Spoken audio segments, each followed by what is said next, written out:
Un contrat de location est un accord par lequel un bailleur cède au preneur le droit d'utiliser un actif en échange d'un ou plusieurs paiements pour une durée déterminée. Un contrat de location-financement est un contrat de location qui transfère au preneur la quasi-totalité des risques et des avantages afférents à la propriété de cet actif, qu'il y ait ou non transfert de propriété. Tout contrat de location qui n'est pas un contrat de location-financement est un contrat de location simple. Les entreprises peuvent être tentées de faire passer certains contrats de location-financement pour des contrats de location simple, compte tenu de la pression et des clauses restrictives imposées sur les ratios d'endettement, sous peine de rendre la dette immédiatement exigible. Il suffit qu'un seul des critères suivants soit respecté pour que le contrat soit un contrat de location-financement.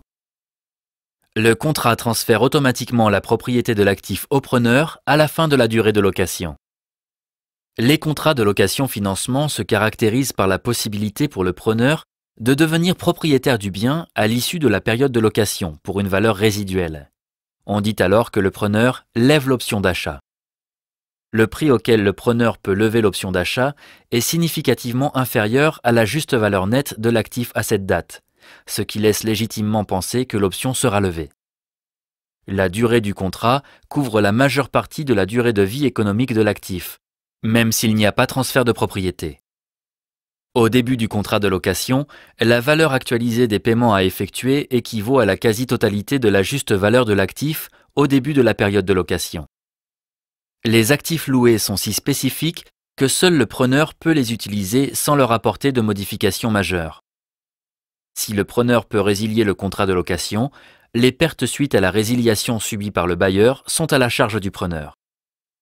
Les profits et pertes résultant de la variation de la juste valeur nette sont à la charge du preneur. Le preneur a la possibilité de poursuivre la location pour une deuxième période pour un loyer sensiblement inférieur au prix du marché. La société Éole a fait l'acquisition d'une machine-outil en date du 15 janvier de l'année N. Elle a acheté cette machine avec un paiement fournisseur différé au-delà des conditions habituelles, comme le montre le tableau ci-dessous. Parmi les formules suivantes, quelle est la formule permettant de calculer la valeur actualisée?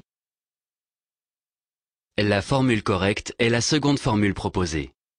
Parmi les valeurs proposées, laquelle correspond à la valeur actualisée?